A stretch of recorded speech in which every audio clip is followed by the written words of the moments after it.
Hello.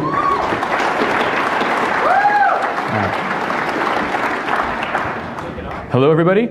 My name is Dino Daizovi, and if you don't know who I am, I'm one of the co-hosts of the annual Pony Awards, and that's happening at 6:15 today, so that's where you should all go as well. Other than that, occasionally I do stuff with computers. So first, just to make sure my own personal bias doesn't reflect too much in this presentation, I'm going to do some disclaimers. Contrary to popular belief, I have never worked for Apple. I have a crippling addiction to their hardware, to buying them and playing with them, however, which makes me have to work because I have to be able to afford the shininess. I've never gotten any monetary compensation from Apple, but they have sent me some free swag. And when I broke the free coffee mug that they gave me, I sent a picture of the broken coffee mug and they sent me a new one. Actually, yeah, I don't think it was me. I think it was this guy. This is actually true. I really have been mistaken by strangers on the street for being an Apple Store employee.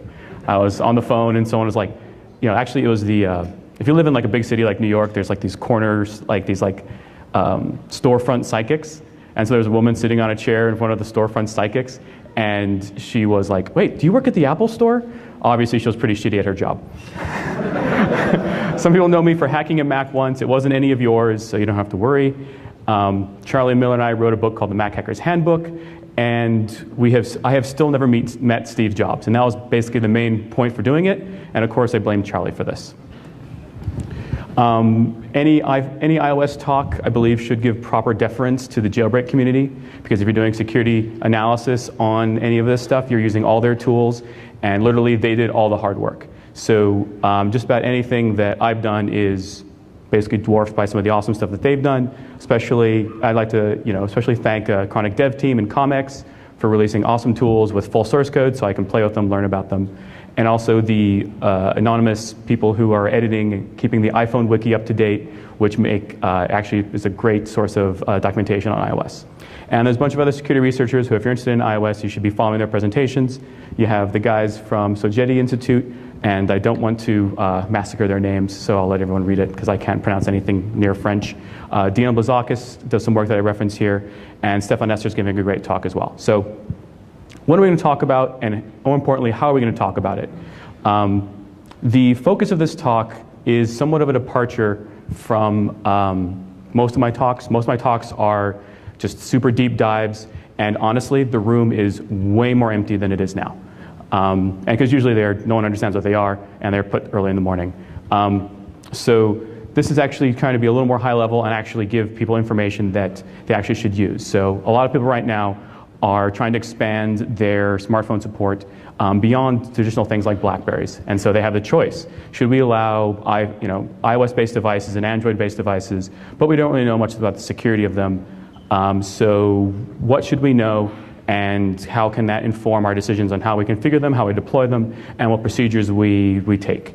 And so basically what I did is I spent a few months reversing various bits of the OS to try and answer the questions that a large enterprise would have about the security of these devices. And also so I can draw useful comparisons to other competing choices. Like, we keep hearing about all these remote jailbreaks for iPhone. That means it's obviously more insecure than Android, right? Well, in my opinion, not really. And I'm going to try and explain why. And I'm also going to talk about a number of implementation details and internals of the operating system. To give a little background on, basically that's the evidence for my assertions on their security, and say, well, I looked at this, and it compares to this, and that's why I think this is good or why this is not good. And if there are any reverse engineers or vulnerability people in the house, a few, no one really willing to admit. If you like tinkering with things in binary, there might be, there are some things that I'll point out, but you might have to pay a little bit of attention because I'm not going to be like, yo, check this out. But there might be some interesting things there.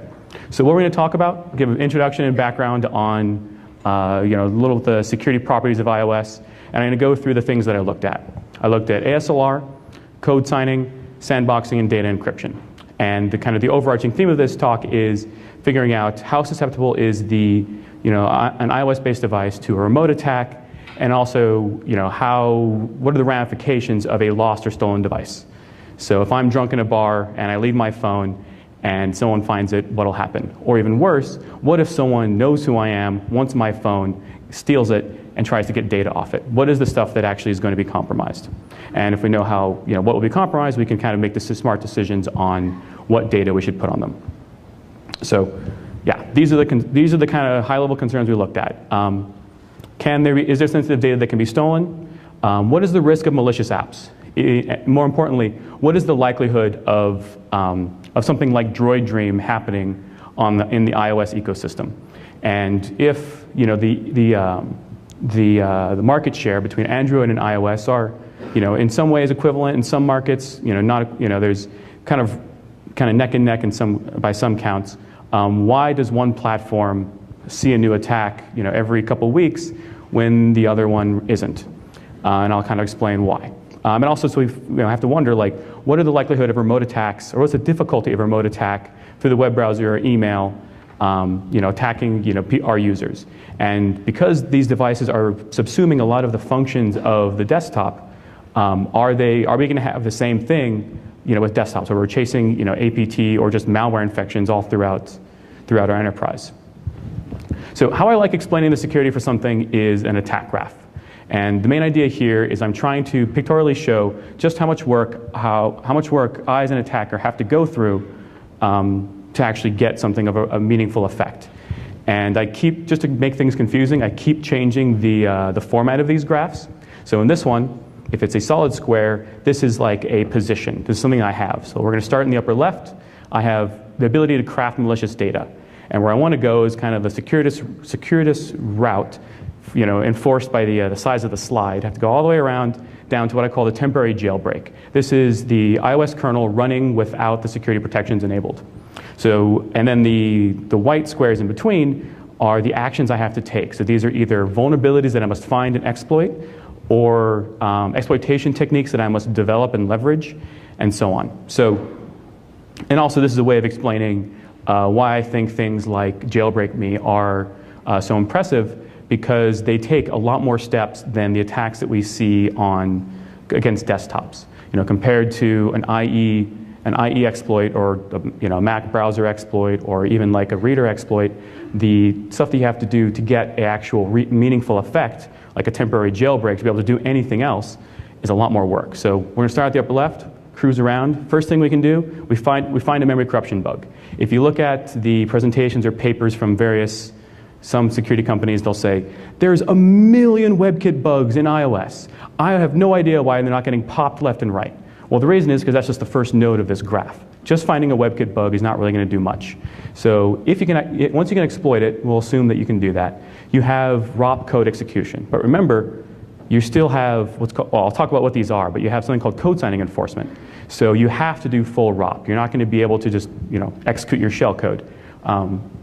And once if you say you can get across that, because for instance, there have been vulnerabilities here, like in iOS, I think, or iPhone OS 2.2, Charlie Miller found a code signing bypass, where it was a way to use the VM protect system call to basically let you execute raw bytes. And I was like, well, that's awesome, because that's usually a huge pain in the butt. So that's another vulnerability or bypass that you need. But once you have that, you're still in the sandbox. And so you're still not done. You need to figure out a way to escape the sandbox. And we're going to assume that we're not going to go directly against the kernel yet. So we're going to take the long way. So we escape the sandbox, and we can maybe exploit another process that's not sandboxed. And then we just have unprivileged, unsandboxed execution. And then we can find a way to attack another process that has privileges, and finally we're root.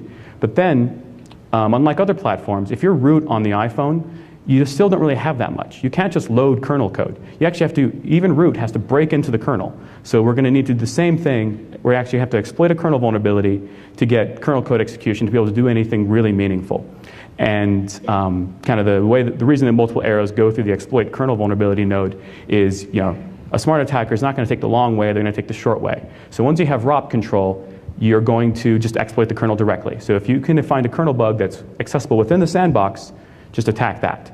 And then you have kernel code execution, you can turn off the security features, and you have a temporary jailbreak. And so you're like, awesome. But that still may not be what you need, because once you've owned a system, you want persistence. So there's a whole other sequence of steps that you need to do to actually get that. So say you have privileged native code execution, which is enough to drop an executable that runs as root on the system. So you'll need to find a few tricks to do that. If you're root, you can overwrite some existing binaries, but what the jailbreaks have done is they have basically dropped like one file that caused another library to get loaded and various other tricks to get a custom executable loaded. But just doing that, you can't actually do everything you need, because you need to make sure that your binary is code signed. So you need a second vulnerability, which is a incomplete code signing vulnerability. This is a vulnerability that is identified and patched, like iOS 4.3.4 just patched a few of the ways that the jailbreakers have been doing this. So this is yet another bug that you find, exploit, gets patched, it's dead, got to find another one. And then you go through the entire cycle of what you had to do for the remote attack of you have ROP and you might need to do other things, but you need a kernel exploit to then finally jailbreak the kernel. And in jailbreaker terms, that's called a untethered jailbreak. So you could do that, or you could try to take the easy way, which is obtain one of Apple's private keys and use that to overwrite the stored kernel cache on the disk. But apparently that first step is a little tough. So for some, I guess that has to be the only reason why the jailbreakers have taken that long way. So let's start going through some of the various components. So first thing we're going to start off with is ASLR.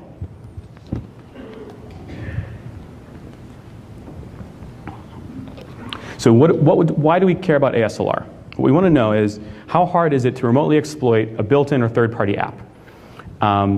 So basically, there's a couple vectors here that are important: a malicious web page in Safari, or a third-party app with an embedded browser like Facebook or Twitter. Because if you use any of these things, any of these services like I do, you click every single link you see. So when I'm on Twitter, I'm just, ooh, yeah, I want to see that. Ooh, I want to see that too. But I want to know, like, how risky is this? Am I going to get owned because I'm just basically a click bot on Twitter? And another vector obviously is email messages, email attachments. Third vector that I think a lot of people are overly more concerned with than they need to is man-in-the-middling and using that level of access to corrupt the network protocol and actually exploit the app. I don't think this is all that important because you basically have a time-based element. You need to make sure they're running the app at the right time, and then it's kind of the hardest type of vulnerability to exploit on iOS for the reasons that I'll talk about. So, to address those concerns, iOS 4.3 came out with ASLR, and I think we all know what ASLR is. But for the people who aren't here, the people watching on the internet, I'll explain briefly what it is. You randomize memory so that when you try and run an exploit, things aren't where you expect. That's basically as simple as it needs to be. iOS 4.3 introduced ASLR support, and because it's iOS 4.3, you need to make sure you have an iPhone 3GS and later. For this reason and for a variety of other ones, you don't really want to run anything earlier than the iPhone 3GS. But to take the fullest use of ASLR, the apps must be compiled with support for position-independent executables. Otherwise, they're only going to get partial ASLR. And luckily, of course, like as we'd expect, all the built-in applications and executables in iOS are compiled with PIE. So it's pretty easy to remember. Pi is good. PIE is also good. So let's look at the address space with PIE. So this is meant to simulate like what a built-in iOS executable will have. And if we look on the far left, we have a column for the executable main segment.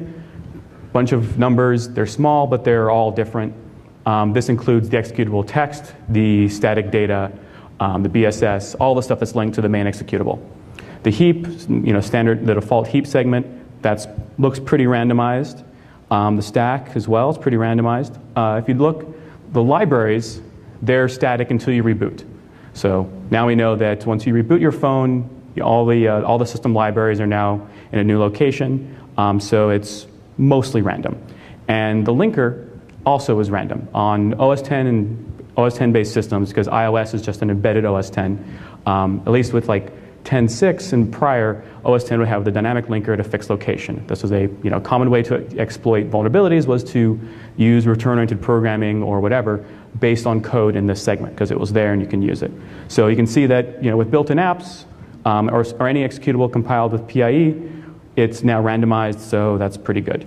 So let's look at an application that doesn't have PIE support. So on the far left, we can see that the executable is at the same place. That's what we expect. If it does not have a position-independent executable, the executable can't be randomized. But the stack is also at a fixed place.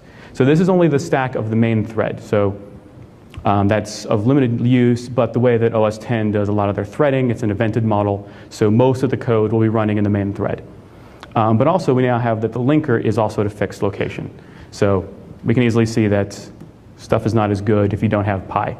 And just to summarize, if also actually I forgot to mention, if you don't have a position independent executable, you actually have less entropy in the heap. So, but I mean, the way I look at ASLR is you don't really need that many bits of entropy because if you're doing any sort of reasonable attack, 50% reliability really sucks. So if you have 2 bits of ASLR, that's kind of enough. So I don't really count the bits or really care. If it has it, it has it. And this kind of summarizes what it is.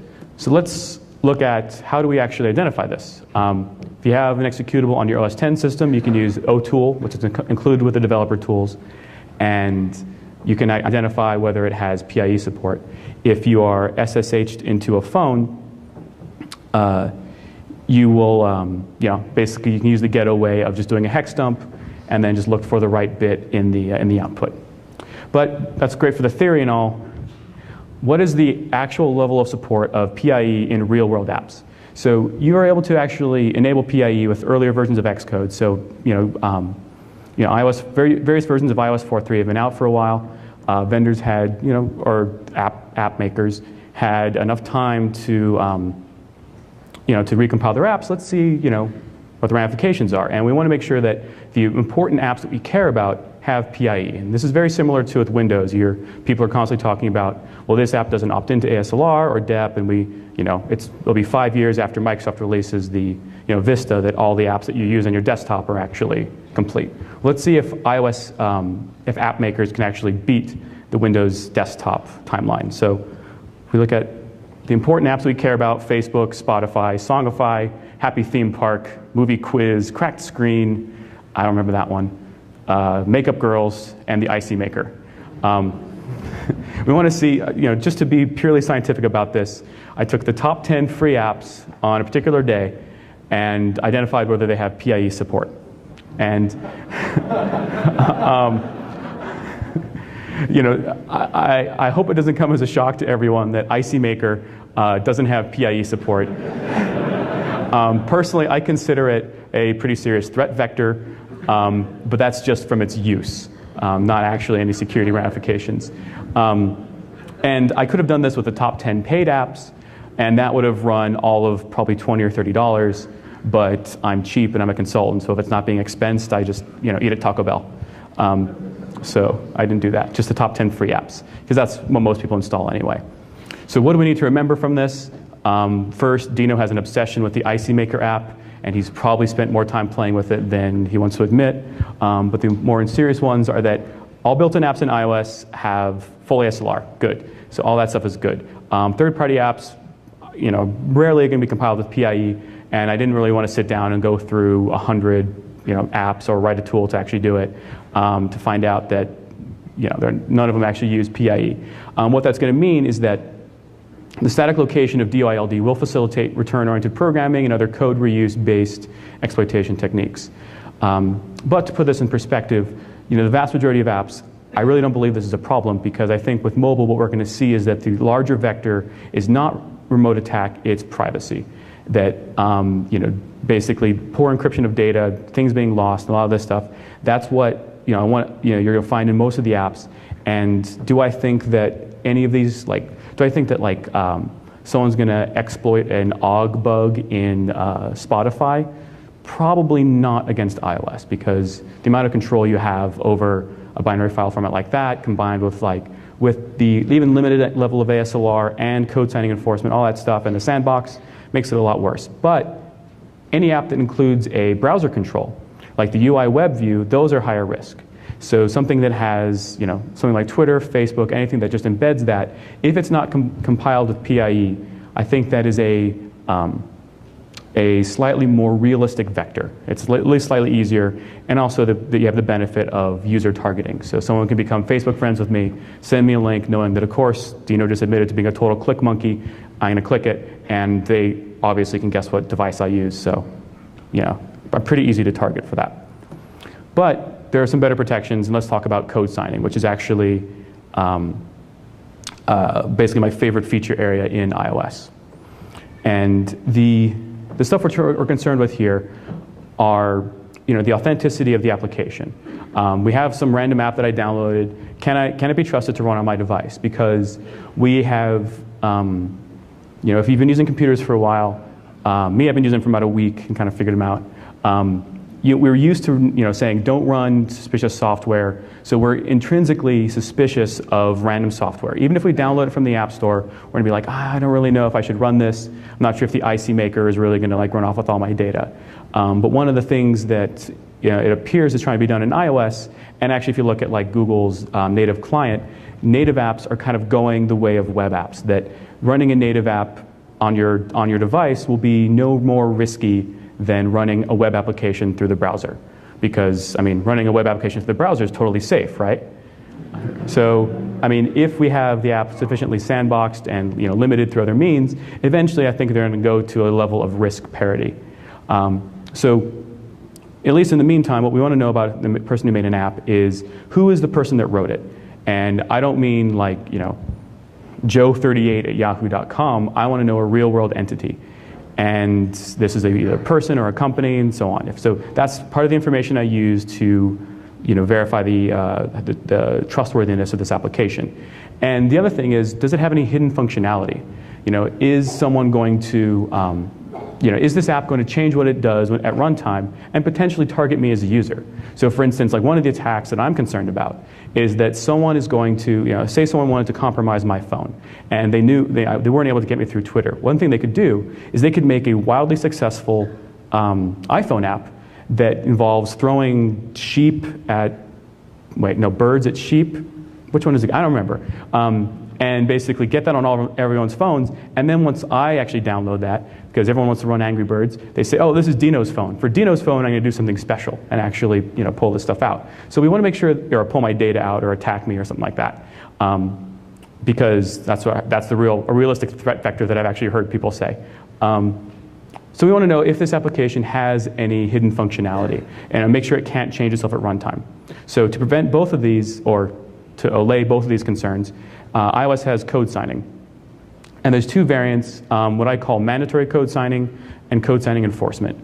Mandatory code signing is kind of the static form. This is what happens to make sure that every binary that you run or application that you run has a proper signature. And this is something that we've seen on other systems, so it's pretty familiar.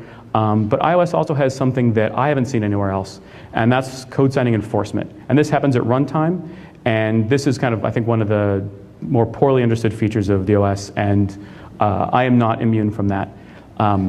So how this works is, or what this enforces is that processes may only execute code that has been signed by a valid signature, but that happens at runtime. So you can't just create a new page of memory and run it. You can't modify an existing page of memory and run it, because doing so invalidates the signature. So this is much like, if you're familiar with DEP or NX on other operating systems, this is a much stricter policy. But first, let's talk about mandatory code signing a bit. So the mandatory code signing model involves things that were all, certificates. We all know what certificates are, blah, blah, blah, blah. But the other kind of pieces in play are provisioning profiles, signed applications, and entitlements. And I'm going to talk a little bit about how each of these come into play over the next few slides. One of the important things about the iOS developer model is that certificates identify a real-world author. So if you want to be an iOS developer, you actually have to have your real-world individual identity verified or your company identity verified. So I got a certificate for my company. I had to send in the articles of incorporation and all that jazz to verify that I wasn't just making this up. And then after doing so, Apple will actually issue me a certificate and gives me my very own piece of the application identifier namespace that identifies everything that I've made. So that's my little piece of real estate in the app ecosystem. But if I want to run my code on a device, there's another piece that I need. And this is a provisioning profile. And this is a XML blob that must be signed by Apple.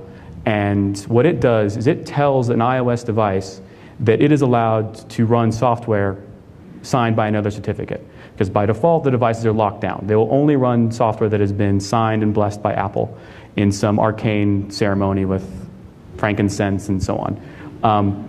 But if there's a provisioning profile, the device will actually trust the certificate there. However, one of the interesting things about this is how it ties into the entitlements security model, where, as I'll show on the next slides, the Apple can bestow the right to give other entitlements through this profile. So it says, all right, you can trust this certificate, but you only can trust the certificate to do these things. And that might be access only these keychain items, or allow itself to be debugged, and so on. And it also will only give rights to a specific device. So when I'm acting as a individual developer, the profile is tied to a specific device. So just getting one of these doesn't mean that I can load code on everyone's device. However, if I get an enterprise certificate, I can use that for code on anyone's device without having to pre-configure. And there's a difference between development and distribution provisioning profiles, because distribution profiles won't actually let you debug. So you can't, if you're actually going to distribute an app, Apple won't let you sign it in a way that the iPhone will let it be debugged on other devices. So only if it's on your own device can you actually debug the application. And what are they? Provisioning profiles are just an XML blob, and basically we can kind of see some of the information here. It's got the identifier prefix, date, when it was created. My certificate was taken out because I don't need to show you guys a big block of base64 data. Unless, can anyone decode X509 base64 form in their head? A little rusty these days? Yeah, you've gone soft. But the most important thing you want to see is this entitlements array. So what this gives you is this lists a number of things on the rights that this provisioning profile may bestow on other applications. And the one that you want to see here is get task allow. So everyone in here understands mock internals intrinsically, right? We all know how that archaic operating system works. So in mock, the task port gives you full access to the task. So this entitlement says that applications signed by this certificate that's in here it can be debugged. It means that other tasks can get access to its task port. And it's not giving these applications privileges to debug other applications, because that's a pretty heavily guarded privilege, but this allows you to be debugged. So this is a development provisioning profile. And so because it's a development provisioning profile, it's locked down to my device. So if you want to see, so you basically have what's called a UDID, unique device identifier, that identifies only my device. And no, I was not dumb enough to put my real UDID on the screen. That's MD5 or random data. Yeah, and so on. And there's a time to live, how to cache it, so on. But the important things that we want to keep in mind are the entitlements and the provision devices, because that tells us the type of provisioning profile it is and how powerful it is. There's 4 basic distribution models. On-device development is just, we can load a code on our own device and test it. There's ad hoc distribution, which is meant for beta testing, where you can give up to 100, load your code onto 100 users' devices. The one that we are all familiar with is App Store distribution, upload it to Apple, goes on the store, so on. There's also in-house distribution, which allows large organizations to write their own custom apps and distribute them. But the kind of important distinctions here are how many devices they can actually be deployed to. So because Apple has to sign the provisioning profile, this lets them enforce which devices can be provisioned. So ad hoc model, you can only provision up to 100 devices. So if I want to give my app to 100 different people, or say I want to attack Charlie, just to get him back for attacking me with his SMS bug a few years ago, I would need to know the UDID of his phone, give it to Apple, and say, hey, I want you to let me run code on Charlie's device. And then I need to get him to run my application. And then he's running my app. But at the same time, Apple knows that I've been doing this. It's all been logged and all that stuff. So it's not exactly the ideal attack. If I can get my hands on an enterprise certificate, however, that means I can send my code to any device. And so these are increasing or more important, and they're more important, and also they're more difficult to get. You probably have to be like an enterprise that Apple's heard of.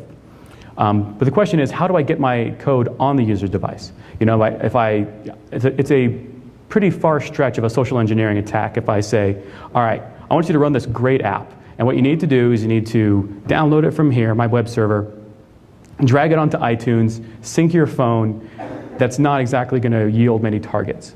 It also is a little inconvenient for testing. So Apple has this thing called over-the-air app distribution. And this is actually useful for, actually usable for ad hoc and in-house enterprise provisioning.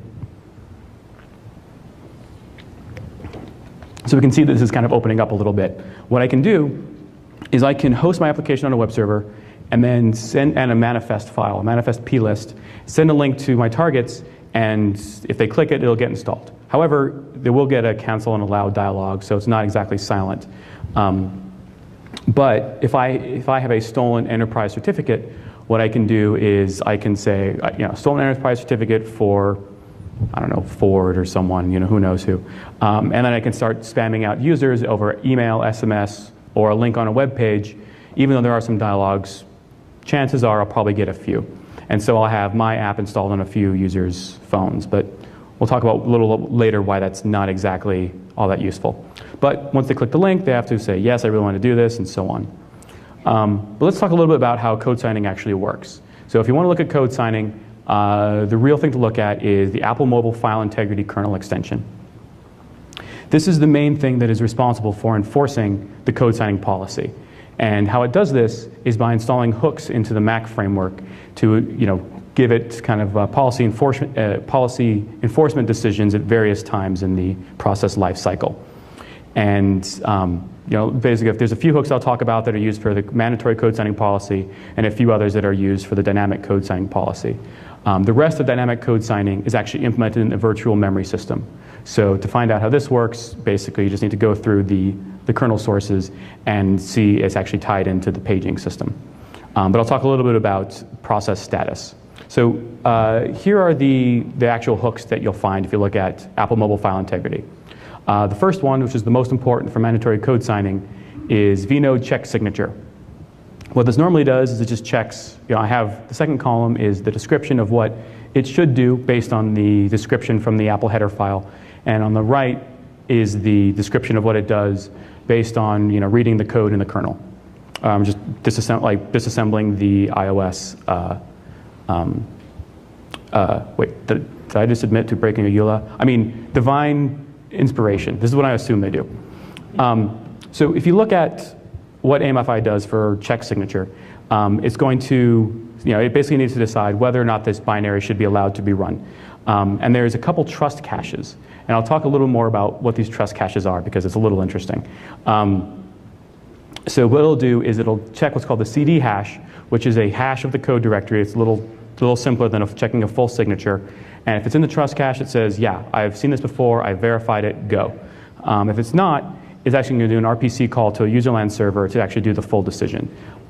There's also a flag that'll actually just say, all right, let everything go. So if you're wondering how to jailbreak a running kernel and allow yourself to run any binary, all you need to do is there's this nice global called AMFI, get out of my way, and you hit that and you're good. Apparently now with the software development, things like what are they called, Easter eggs, and kind of displaying senses of humor are kind of frowned upon in software from big companies. However, it seems like Apple has kindly allowed developers to have a sense of humor in things in the iOS kernel. So if you look through a lot of the names of variables, you'll have things like ICANN has debugger and things like that. So it's kind of refreshing when you're looking through binary for hours on end to find a little bit of a sense of humor in there. So the second hook we need to know about is check exec. So this will figure out should I allow this execution to happen? And since the signature's already been checked, the policy is already enforced. We don't need to really check anything else there.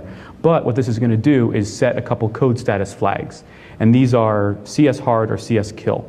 And these actually kind of form the main status tracking and enforcement for dynamic code signing.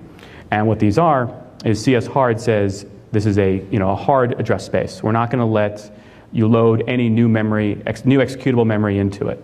And kill means if for some reason we become invalid, we're going to forcibly kill the process.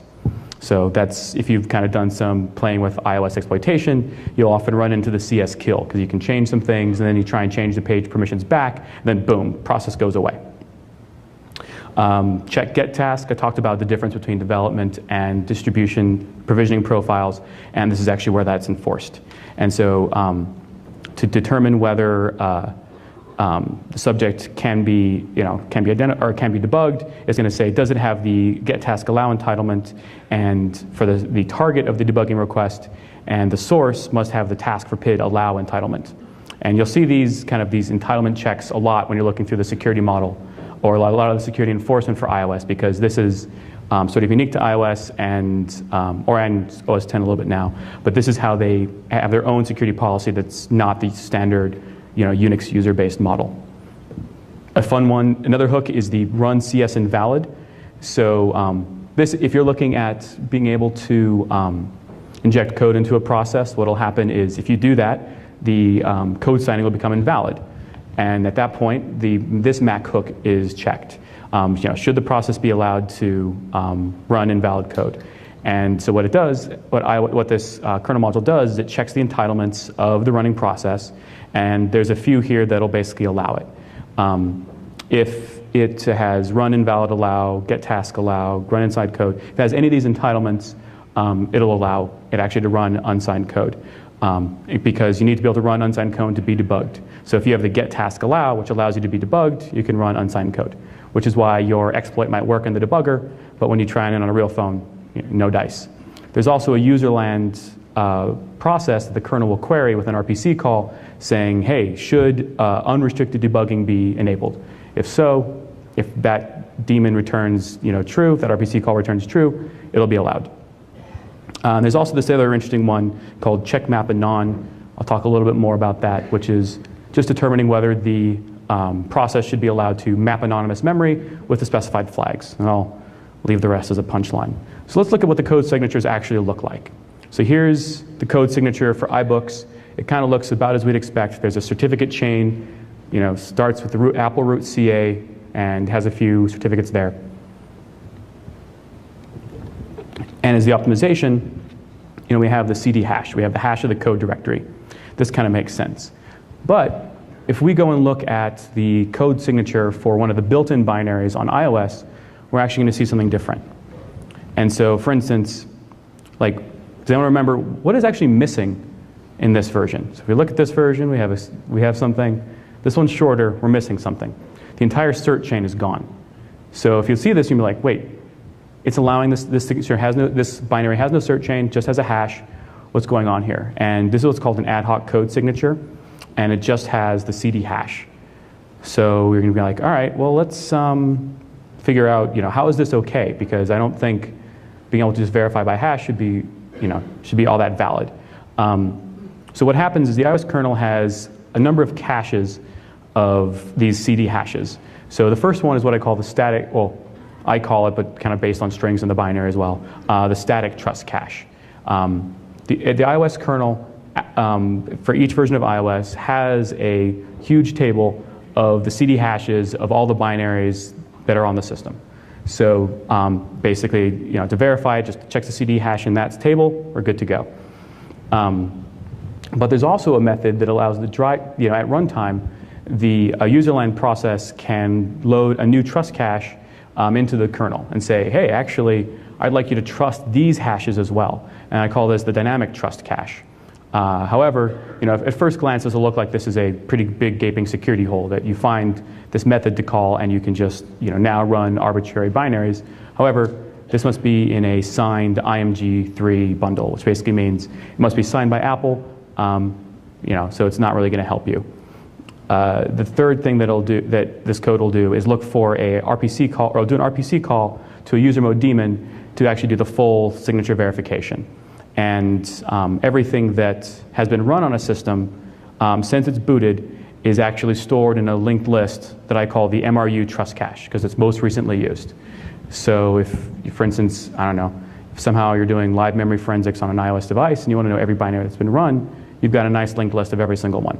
So that's kind of interesting. So I actually was looking at the presentations by the guys from Sogeti, and they actually inspired me to try and make some flowcharts because they all have flowcharts for incredibly complex, like some of these processes, and I'm like, these actually might be useful to try and explain what's going on here because apparently bullet points on PowerPoint, or sorry, on Keynote slides are not exactly the most effective way to communicate. So I just did both. So basically, this is exactly what this routine does. And if you're visually inclined, you can read that. As you can see by my color schemes, I'm not really a visually inclined person, so those don't really help me very much. Like I mentioned, there's a userland daemon that the kernel will send requests to actually make some of these decisions. And this is called AMFID, for the Apple Mobile File Integrity daemon. There's only 2 routines in the RPC interface for this. There's verified code directory, which I mentioned on the previous slide. That's what we're going to call. RPC call to verified code directory. And the other one is permit unrestricted debugging. So you see that and you're like, oh, that'd be cool. How can I figure out how to get this to return true and allow me to debug anything on the system? Well, what it does here, to find out if unrestricted debugging should be allowed, is it goes through all the installed provisioning profiles, checks for a special Apple profile with the device ID of the device you're running on, and if that's there, if Apple has signed a special profile with your device ID, you can do it, which probably not very likely. So we're going to need to figure out ways to actually bypass the code signing. And that means that basically this is I'll call it a security barrier. The security lawyers in the house might argue with me. But if it requires exploits and those exploits get patched, it's a security barrier. And so what the jailbreak utilities do is they actually include exploits to do this. And they call them incomplete code signing exploits. And the typical way they do this is they'll find a list of function pointers in a data segment that are used but are not covered by the code signature. And so they can actually use that to ROP. So if you overwrite those function pointers, do a stack pivot, do all that stuff, you get code execution. But again, you're going to need to do pure ROP and then exploit the kernel directly so you can turn off jailbreaking and all this stuff. So even one of these just simple untether exploits can be fairly complex. And apparently a lot of these are fixed in iOS 4.3.4. So we'll see how long it takes. I think Stefan Esser's doing the untether exploits these days, so we'll get him started on that, see how long it takes. What I think is more interesting than mandatory code signing, however, is code signing enforcement. And what this is the runtime, the dynamic runtime security to prevent injection of random code. And the interesting thing about this is, a lot of people say like, well, the iPhone doesn't have DEP, it doesn't have NX. Well, it's because they don't really advertise. Because they don't have those features. They have dynamic code signing, which is much, much stronger than any of these implementations. However, the interesting thing about this is I don't think this was initially designed for security. This is something to preserve and prevent the application from changing itself at runtime, and also kind of to preserve the business model. It just happens to also prevent the injection of shellcode.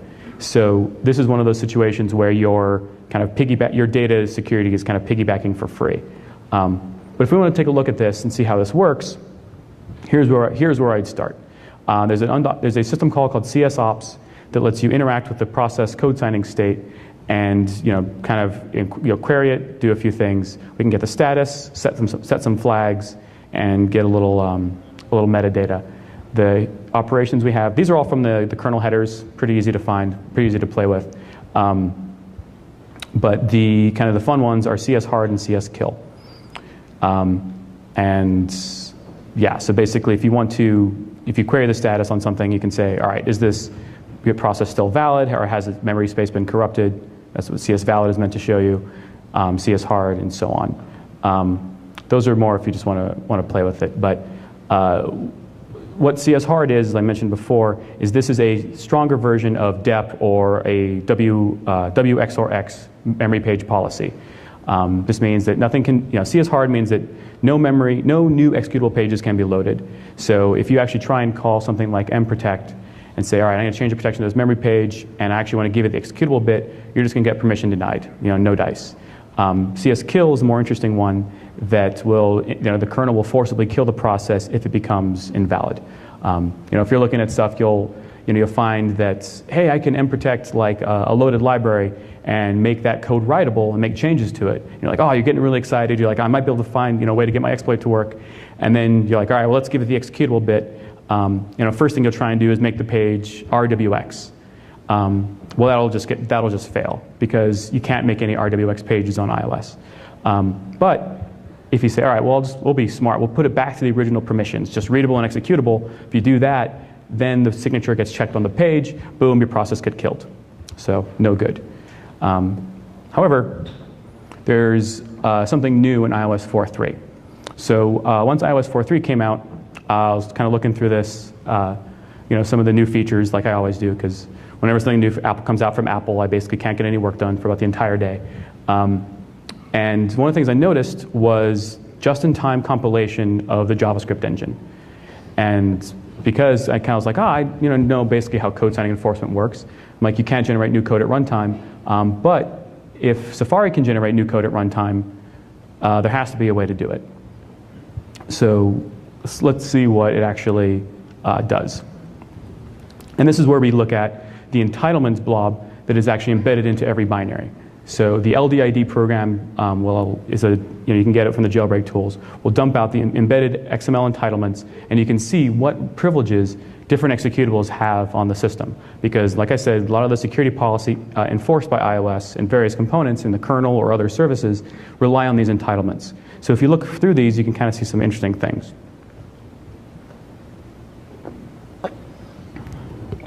But the one that we're interested in right now is the dynamic code signing entitlement.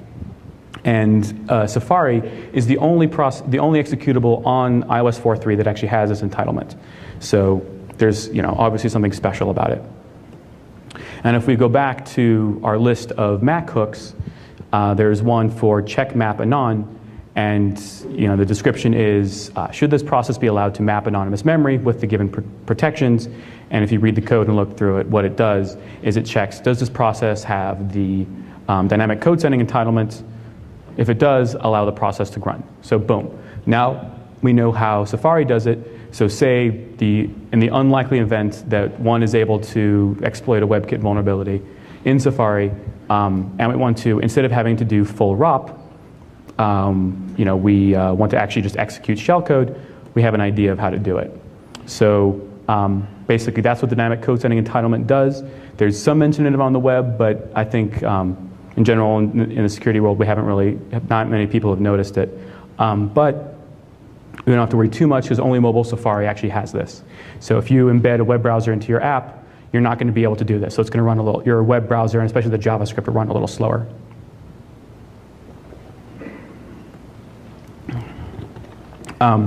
My sort of bottom line on code signing enforcement is that it's actually a very strong defense, and especially combined with ASLR, it is much stronger than what you'll find in just about any other kind of consumer operating system. And that is the combination of code signing and ASLR basically makes just getting an exploit to do what you want, a pretty formidable task against iOS.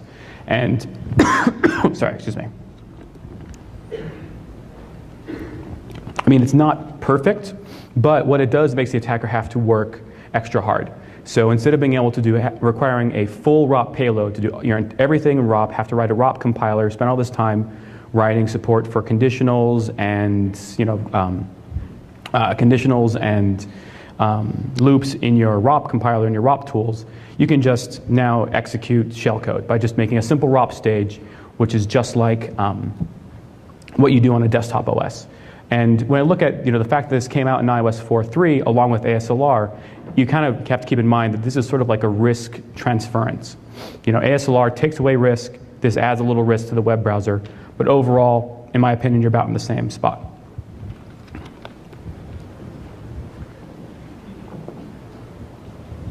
All right, so let's look at their sandbox. Here are the things that we're concerned about. Say I download an app, whatever app that looks interesting at the time. I want to make sure that malicious app, if it's a potentially malicious app, it can't access or modify data belonging to another application. It can't access any of my user information that's potentially sensitive or that I consider sensitive. And I also don't want it to obviously break out of the sandbox and rootkit my device. And one of the benefits here is if you remember I think it was the Skype vulnerability on Android. Skype didn't actually correctly manage the permissions of its files. And so other applications were able to just read your Skype username and password and then steal them, well, we'll talk about why that's not possible on iOS.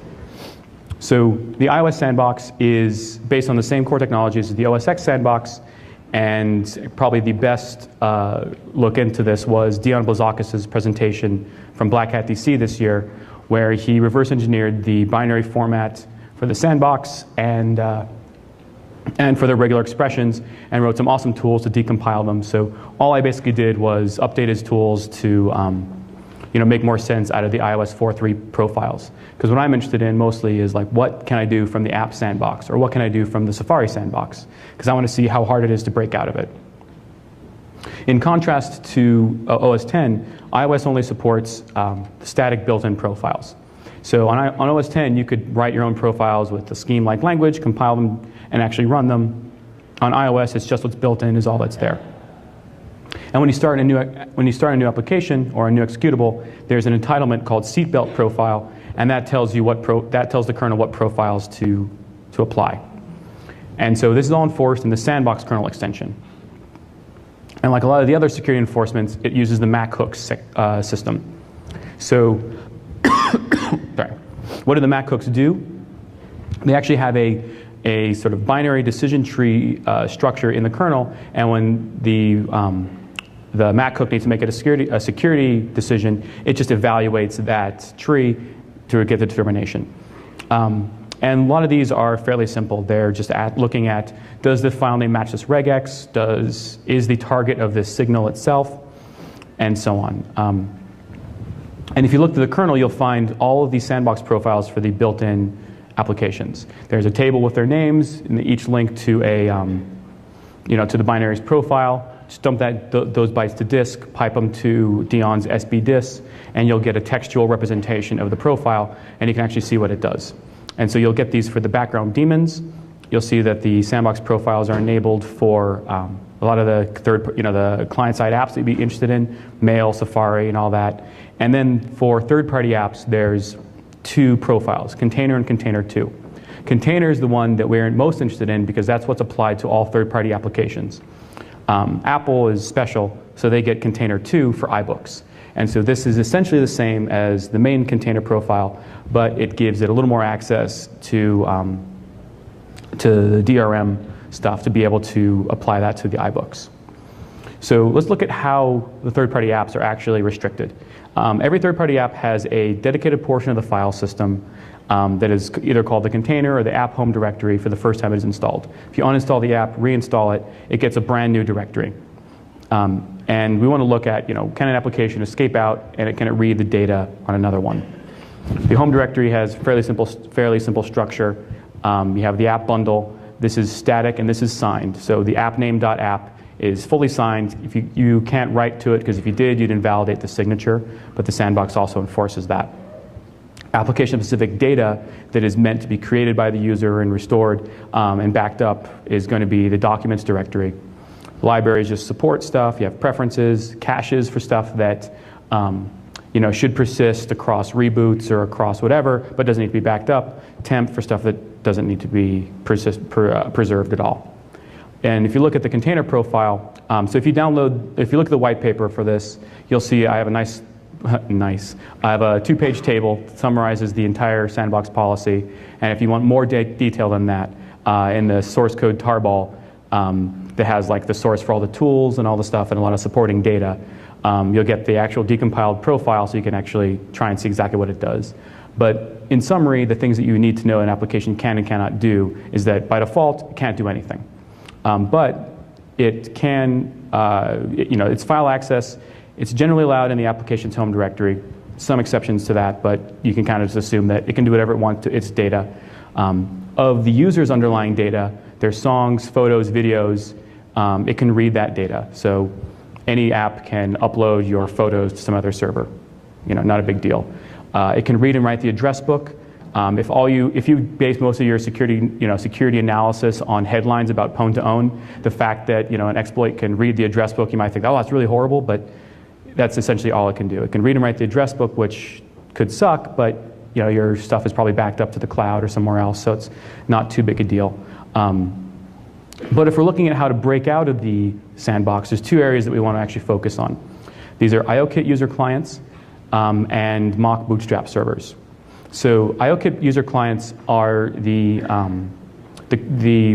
like a way that a driver can add sort of an object-oriented interface to a userland daemon. So basically, this allows any kernel extension to create a new kernel attack surface, and both of the last two jailbreak me's exploited vulnerabilities in IOKit user clients. The reason is because those were user client. That was part of the the attack surface allowed through the sandbox. And if you look at the actual profile, it'll be like 8 to 10 user clients that you can talk directly to. And if you can find any vulnerabilities in those user clients and get kernel code execution, you can turn off all the security on the system. But one of the other things that's sort of surprising is that all the mock bootstrap servers are allowed that you can talk to. So mock bootstrap servers are sort of something specific to OS 10. These are just the equivalent of local RPC. But if you look through all the servers that are available, there's 140 different interfaces that a third-party app can talk to. So how many of you want to bet that there's not a single error in any of those 140 interfaces with an average of 10 to 20 subroutines in each of them? This probably might be something.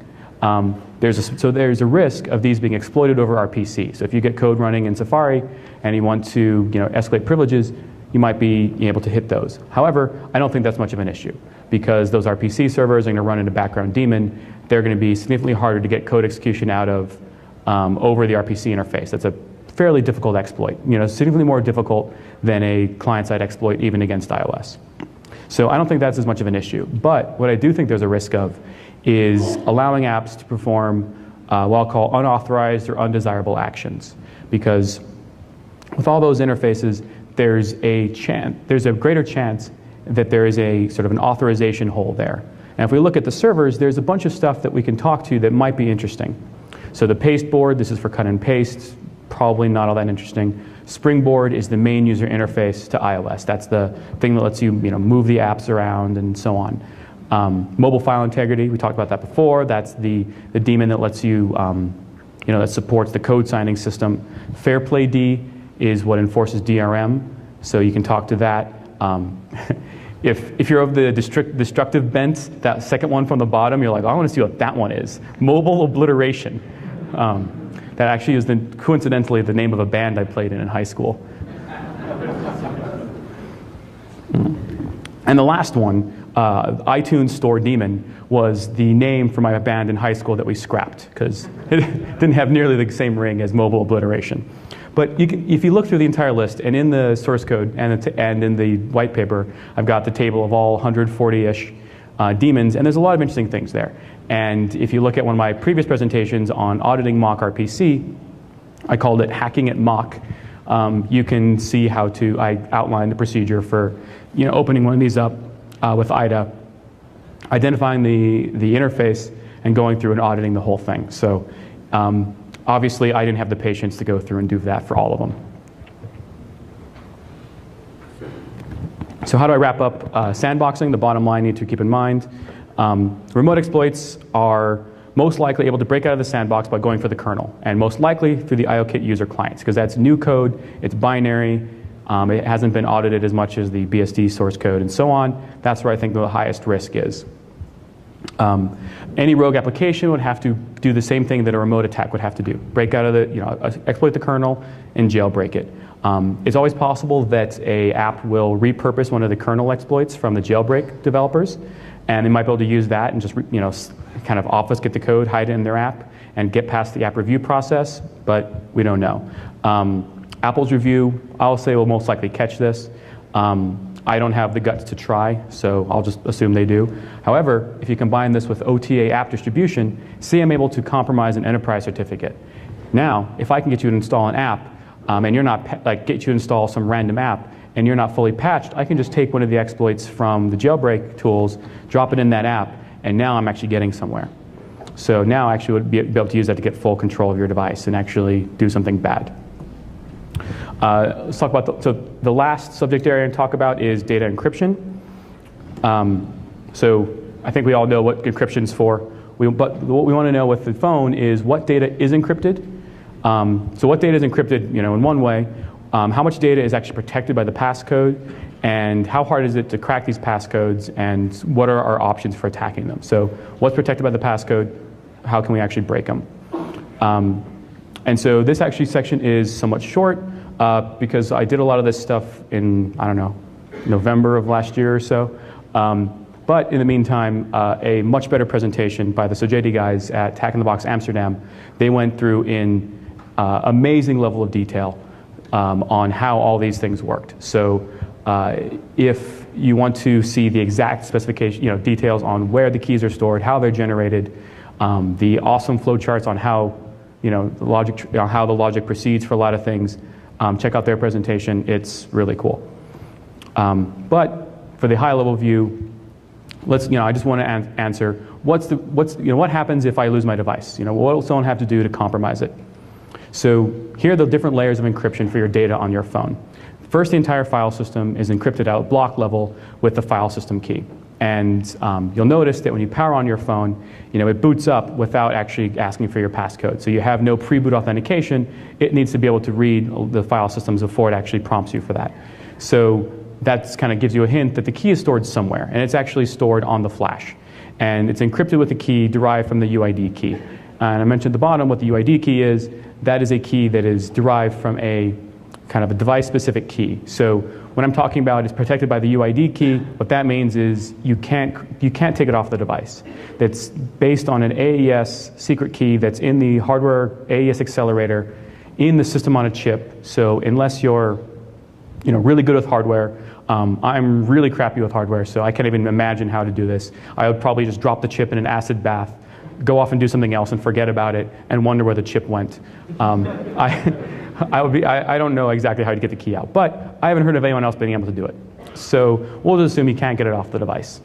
So anything protected by the UID key is pretty solid. So that means that the key is protected, but we can always use the device to decrypt it. So if we boot up the phone and actually use the phone to decrypt it, we can get it. And that's been publicized in a number of attacks on the iPhone 3GS and later.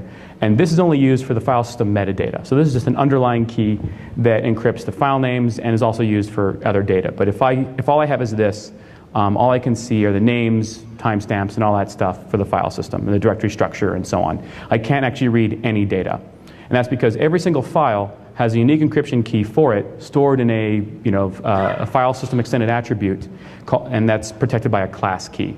The way that data protection works is there's multiple classes of data, and even the no protection class actually has a key for it. So if I don't know how to take these out of what's called the key bag, I can't decrypt any files at all, even though they may not be protected by the passcode. And some of the class keys are actually protected by the passcode, and that gets derived, or there's a key called the passcode key that's derived from the passcode used to encrypt those. And finally, the last layer of encryption is that certain keys are also encrypted with the UID key, so that you actually have to be on that device to decrypt them. So data protection API is the thing that we're most concerned about, and this is how an application designates to the OS that this file or this keychain item must be protected specially. And so by default, things aren't encrypted with the user's passcode, but if the application opts into doing it, they can protect the file with the passcode or the key derived from the passcode key. And with keychain items, you can also say, I want this to be protected with a passcode, and I also want to make sure that you can't migrate this item onto another phone. So if I lose my phone and get another one, restore from an iTunes backup, or say I crack the password to an encrypted iTunes backup, or get access to the plain text one if you haven't encrypted it, that key won't be recovered.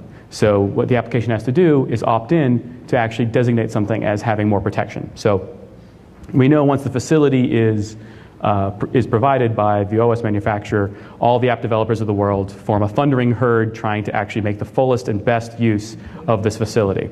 Unfortunately, that's not the case. And unfortunately, I'm told that Apple Store employees are not supposed to say unfortunately. Instead, they say as it turns out. This is what I read. This is what I read on Mac Rumors. So, as it turns out, not even throughout all of iOS is data protection turned on. So it is primarily used only in the mail application. And so what that means is all your mail messages, attachments, and indexes and metadata for that are all going to be encrypted, as are the passwords that you use for mail accounts. However, not for your Exchange accounts. In order to preserve remote wipe, basically the Exchange passcode can't actually be encrypted. So yeah, that's all it's used for. And also the little screenshots. When you hit the home button and the screen shrinks, those are also encrypted using your passcode, so they're actually nice and strong. But that's it. Unless the third-party application or even something else uses its own crypto, that's all that's going to be encrypted. And if someone finds your phone, they can pull all that data off. So that's kind of an important bullet point here. But we also want to know how strong is the passcode? How hard is it to actually crack it? So, because that'll give us data to those last email messages and so on. The basic way to do this is jailbreak the device and start attacking the passcode directly, because as I mentioned, it's encrypted with the device key, so you have to attack it on the device. But this is a good thing, because what this means is that I can't take a hash off of the phone and crack it on my entire botnet. I have to only crack it on the phone. So that's something to keep in mind here. But if you look at the user interface about the wipe and the forced device wipe and the delay after an incorrect guess, that's only enforced by the user interface. So if we talk directly to the Apple Key Store kernel extension through the IOKit client, IOKit user client, or through the framework, we can actually just brute force the keys as much as we want. And on a jailbroken device, yeah, you just do that. And the rate at which you can do this is, when I did the math on my own phone, it was 9.8 guesses a second. So what that means is that we can actually make an intelligent recommendation on how long your passcode must be based on how long it'll crack, how long it takes to crack, not just something we pulled out of the air. And so, on the default, 4-digit simple passcode, 18 minutes. So I find your phone in a bar, load my tools on there, boom, 18 minutes later I have all your data.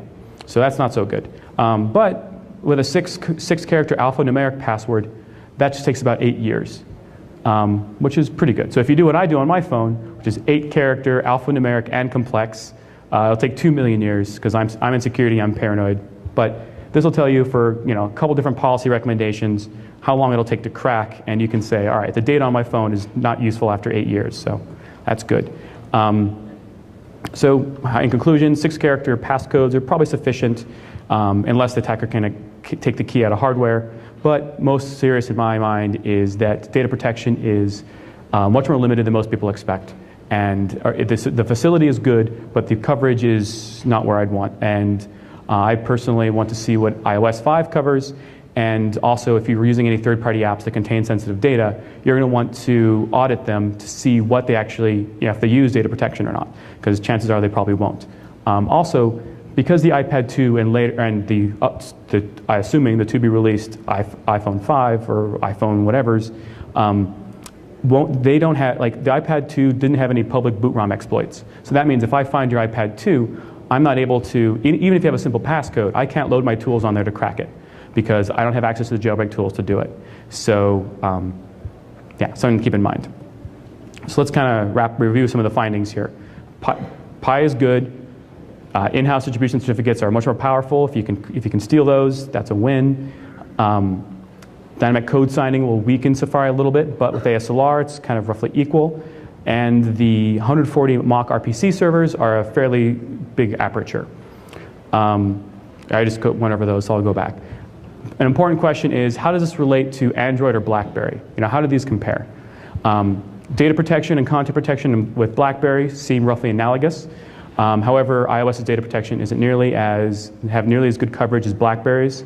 BlackBerry's web browser is based on the same WebKit core as Android's browser and mobile Safari, so you could use the same vulnerabilities against all of them. However, on BlackBerry, you have no sandbox.